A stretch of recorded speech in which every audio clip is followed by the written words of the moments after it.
भाजप आणि शिवसेनेची रंगशारदात पार पडली महत्त्वाची बैठक। मुंबईतील वादाच्या जागांसंदर्भात बैठकीत चर्चा। तर भाजप आणि शिवसेनेत 200 जागांवर एकमत झाल्याची सूत्रांची माहिती।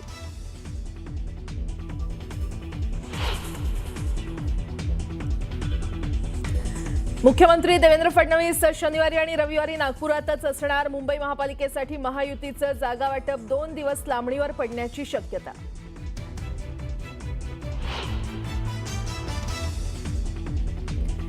जयंत पाटलांनी घेतली ठाकरेंची भेट। मुंबई पालिकेसंदर्भात ठाकरेंशी चर्चा। विद्यमान जागा आम्हाला मिळाव्या, शरद पवारांच्या राष्ट्रवादीचा आग्रह।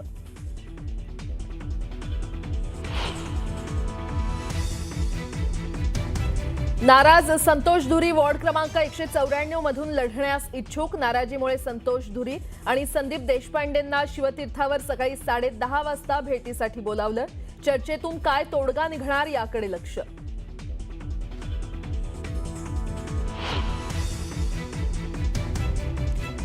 प्रशांत जगताप यांचा काँग्रेसमध्ये जाहीर प्रवेश। प्रदेशाध्यक्ष हर्षवर्धन सपकाळे यांच्या उपस्थितीमध्ये प्रशांत जगताप अखेर काँग्रेसमध्ये।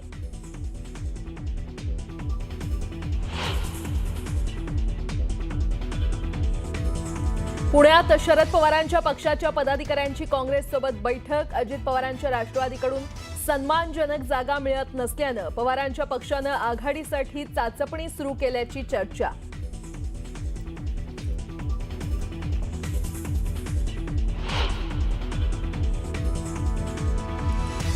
छत्रपती संभाजीनगरात ठाकरेंच्या पक्षानं काढली मशाल रॅली। संभाजीनगरात आपल्याच पक्षाचा महापौर होईल, आदित्य ठाकरेंचा विश्वास।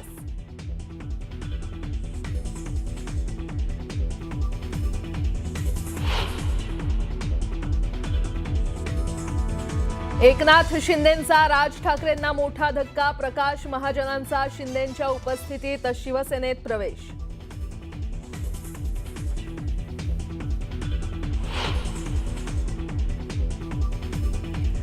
खोपोलीत शिवसेनेच्या नगरसेविका मानसी काळोखेंच्या पतीची हत्या। आरोपींना लवकरात लवकर अटक करण्याची नातेवाईक आणि शिवसैनिकांची मागणी।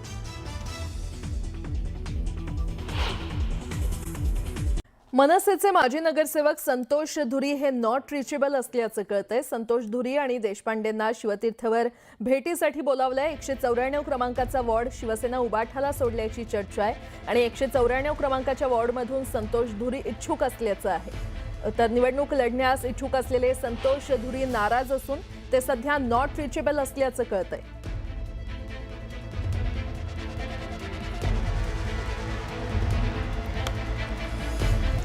तर संतोष धुरी हे सध्या नॉट रिचेबल असल्याचं कळतंय। संतोष धुरी आणि देशपांडेंना शिवतीर्थवर भेटीसाठी बोलावण्यात आलेलं आहे। मात्र 194 क्रमांकाचा वॉर्ड शिवसेना उबाठाला सोडल्याची चर्चा असल्यामुळे संतोष धुरी सध्या नाराज आहेत आणि त्यामुळेच संतोष धुरी सध्या नॉट रिचेबल असल्याचं कळतंय। या क्षणाची अतिशय मोठी बातमी आपण पाहतोय। मनसेचे माजी नगरसेवक संतोष धुरी हे नॉट रिचेबल आहेत। 194 क्रमांकाचा वॉर्ड शिवसेना उबाठाला सोडल्याची चर्चा सुरू आहे आणि 194 क्रमांकाच्या वॉर्डमधून संतोष धुरी इच्छुक आहेत। त्यामुळे निवडणूक लढण्यास इच्छुक असलेले संतोष धुरी नाराज असल्याची माहिती मिळते।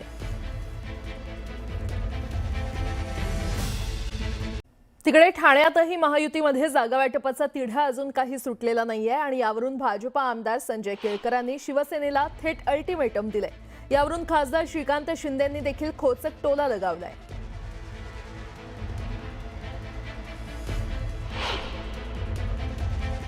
युतीच्या 2 बैठका झाल्या, त्याच्यातून फार काही निष्पन्न झालेलं नाही।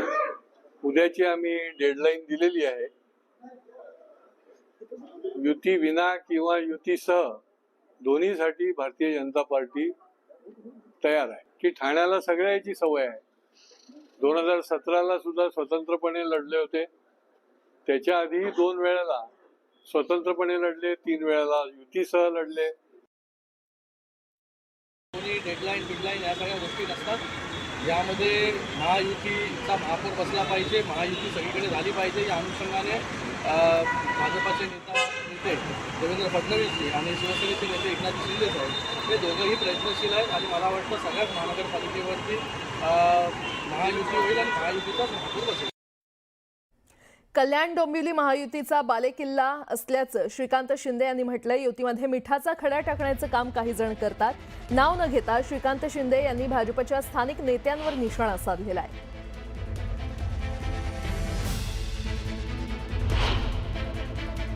अनेक वर्ष आपण युतीमध्ये काम करतोय, पण काही लोक जे आहे युतीमध्ये खडा टाकण्याचं काम, मिठाचा खडा टाकण्याचं काम करतायत. मी त्यांना सगळ्यांना सांगू इच्छितो की आज युती मला मानणारा हा मतदारसंघ आहे. हा डोंबिवली जो आहे हा युतीचा बालेकिल्ला आहे. हिंदुत्वाला मानणारा मतदारसंघ आहे. हा नेहमी युतीच्या पाठीशी जो आहे हा खंबीरपणे उभा आहे. भाजप आणि शिवसेनेची रंगशारदामध्ये बैठक पार पडली. मुंबईतील वादाच्या जागांवर तोडगा काढण्यावर या बैठकीत चर्चा झालेली आहे. जागा वाटप अंतिम टप्प्यात आहे असं राहुल शेवाळे यांनी म्हटलंय. तर मुख्यमंत्री आणि उपमुख्यमंत्री या संदर्भात घोषणा करतील असं देखील त्यांनी माहिती दिली आहे. भाजप आणि शिवसेनेमध्ये जवळपास 200 जागांवर एकमत झालंय आणि उरलेल्या 27 जागांचा तिढा लवकरच सुटेल. बैठकीचा अहवाल सीएम डीसीएम समोर ठेवणार असल्याचं साटम म्हटलंय. तर मुंबई महानगरपालिका निवडणुकीच्या जागा वाटपासाठी रंगशारदा इथे भाजप आणि शिवसेनेमध्ये बैठक झालेली आहे आणि या बैठकीत भाजप आणि शिवसेनेमध्ये 200 जागांवर एकमत झालंय. तर 27 जागांवर विरोधकांचे कोणते उमेदवार असणार आहेत त्यानुसार महायुती आपले उमेदवार ठरवणार आहे आणि त्यामुळे जागा वाटपासंदर्भातला कोणताही तिढा उरलेला नसल्याचं भाजपचे मुंबई अध्यक्ष अमित साटम यांनी सांगितले. जागा या आमच्या ठरलेल्या आहेत. महायुती 227 जागांवरती लढणार आहे. त्यामध्ये 200 जागांवरती आमचं साधारणतः एकमत हे ऑलरेडी झालेलं आहे. पण समोरचे बाकीच्या उरलेल्या 27 जागा ज्या आहेत त्या समोरचे उमेदवार कोण येणार, कुठल्या पक्षाचे येणार हे कॉम्बिनेशन बघून आम्ही इतर 27 जागांचा निर्णय हा करणार आहोत. ज्या ज्या जागांचा तिढा होता त्या जागांचीच आता चर्चा झाली आणि त्याची आता सविस्तर चर्चा झाली आणि ही सर्व माहिती आता माननीय उपमुख्यमंत्री शिंदे साहेबांना आम्ही देणार आहोत आणि शिंदे साहेब मुख्यमंत्री साहेबांबरोबर चर्चा करून त्या संदर्भातला तोडगा काढून लवकरच उद्या किंवा परवा त्याची घोषणा होऊ शकते. किती जागांचा अंदाजे तिढा बाकी आहे? नाही, कुठल्याही जागांचा तिढा नाहीये. आता ज्या जागांचा तिढा होता त्या संदर्भातलीच चर्चा झाली. त्यांनी आम्हाला एक प्रस्ताव दिलेला आहे. तो प्रस्ताव आता माननीय उपमुख्यमंत्री साहेबांकडे आता आम्ही घेऊन चाललेलो आहे. रात्री या संदर्भातले माननीय उपमुख्यमंत्री आणि मुख्यमंत्री साहेब चर्चा करतील आणि उद्या या संदर्भातला निर्णय होईल. राज्यातील 29 महापालिकांसाठी 15 जानेवारी 2026 या दिवशी मतदान पार पडणार आहे आणि या पार्श्वभूमीवर राजकीय घडामोडींना वेग आलाय. अनेक नेत्यांचे पदाधिकाऱ्यांचे भाजपमध्ये प्रवेश होत आहेत. तर सोलापुरात देखील मोठ्या प्रमाणात भाजपमध्ये प्रवेश झाले आहेत. दरम्यान आगामी निवडणुकांच्या संदर्भात सोलापुरातील भाजपचे आमदार विजयकुमार देशमुख यांनी भाजपला घरचा आहेर दिलाय.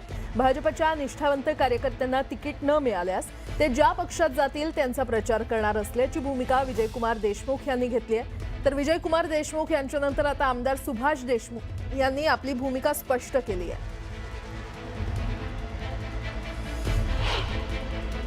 निष्ठावंत कार्यकर्त्याला न्याय मिळो न मिळो, निष्ठावंत कार्यक्रमाच्या पाठीमागे उभारण्याचं माझं कर्तव्य आहे. कुठल्याही निवडणूक असू द्या, लोकसभा असू द्या, विधानसभा असू द्या किंवा कुठलेही कामं असू द्या, भारतीय जनता पक्षात कार्यकर्ता शहरचा कधीच मागं पडला नाही. मग आज हे जर करता त्यांच्यावर अन्याय होत असेल तर माझंही कर्तव्य आहे की त्या कार्यकर्त्याच्या मागे उभारेल. तो कार्यकर्ता कुठल्याही पक्षात उभारला तरी मी त्याचा प्रचार करणार.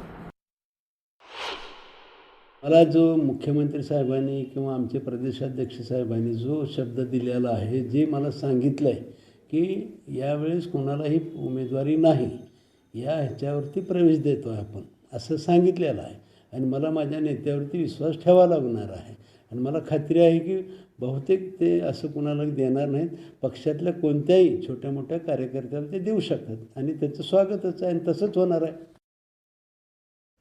छत्रपती संभाजीनगरात ठाकरेंच्या पक्षाच्या वतीनं मशाल रॅली काढण्यात आली आणि या मशाल रॅलीमध्ये आदित्य ठाकरेंसह माजी खासदार चंद्रकांत खैरे, अंबादास दानवे सहभागी झाले होते. या रॅलीमध्ये मोठ्या संख्येनं ठाकरेंच्या पक्षाचे कार्यकर्ते सहभागी झाले. छत्रपती संभाजीनगरात आपल्याच पक्षाचा महापौर होईल असा विश्वास आदित्य ठाकरे यांनी व्यक्त केला. आदित्य ठाकरेंशी संवाद साधलेला आहे आमचे प्रतिनिधी अविनाश कानडजे यांनी.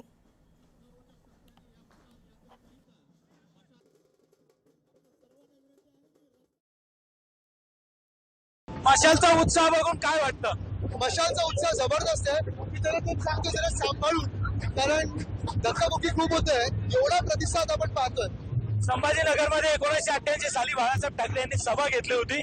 तेव्हापासून खरं तर भगवा झेंडा खाली उतरलेला नाही. यावेळेस पुन्हा पुनरावृत्ती होईल? 100% होईल. आणि आपण पाहाल आमचा महापौर बसल्यानंतर पुन्हा एकदा जी माझ्या आजोबांचं स्वप्न होतं ते पूर्ण करायला आम्ही तयारीला लागलो. आदित्य साहेब संभाजीनगरमध्ये सोबणावर जातात. आता स्थानिक आमचे जे नेते आहेत ते ठरवतील. मशालीचा उत्साह पाहून महापौर आपलाच असेल असा विश्वास वाटतो. निश्चितपणे मुंबईतलं जागा वाटप काय सांगता येईल? झालंय. आता आपण पाहतोय परवा तर युती पण घोषणा केली. महत्वाची गोष्ट हीच आहे की जे मुंबई लुटायला पाहतात त्यांच्या विरुद्ध आम्ही लढत आहोत. काँग्रेस अलग झालंय. मनसे आणि शिवसेना मुंबईमध्ये पुन्हा एकदा महापौर. तो त्यांचा निर्णय आहे. पण महापौर हा मुंबईचा मराठीच होईल आणि आमचाच होईल. नक्कीच आपण जर बघितलं तर हे होते शिवसेना नेते आदित्य ठाकरे आणि मुंबईत असेल किंवा संभाजीनगरमध्ये असेल महापौर आमचाच होईल असा विश्वास त्यांनी व्यक्त केलाय. पुन्हा एकदा बातम्या वेगवान स्वरूपात. नवजात बालकांचा मृत्यूदर कमी करण्यासाठी बेबी केअर किट योजना सुरू करण्यात आली आहे. मात्र गडचिरोलीतल्या कुरखेडात बेबी केअर किट धूळखात पडल्याचं दिसून येत आहे आणि त्यामुळे नागरिकांनी संताप व्यक्त करत नवजात बालकांसाठी किट उपलब्ध करून देण्याची मागणी केली आहे. क्रिसमस निमित्त सलग सुट्ट्या असल्यामुळे छत्रपती संभाजीनगरमध्ये पर्यटन स्थळांवर पर्यटक गर्दी करतायत. वेरूळ अजिंठा लेणी पाहण्यासाठी देश विदेशातील पर्यटक दाखल झाले. मात्र अपुऱ्या परिवहन सेवेमुळे पर्यटकांना अनेक अडचणींचा सामना करावा लागतोय. नाशिकच्या त्र्यंबकेश्वर मंदिरातील व्हीआयपी दर्शन सेवा बंद करण्यात आली आहे. 2 जानेवारीपर्यंत व्हीआयपी दर्शन व्यवस्था बंद असणार आहे. सलग सुट्ट्यांमुळे भाविकांची गर्दी लक्षात घेता व्हीआयपी दर्शन बंद करण्यात आले.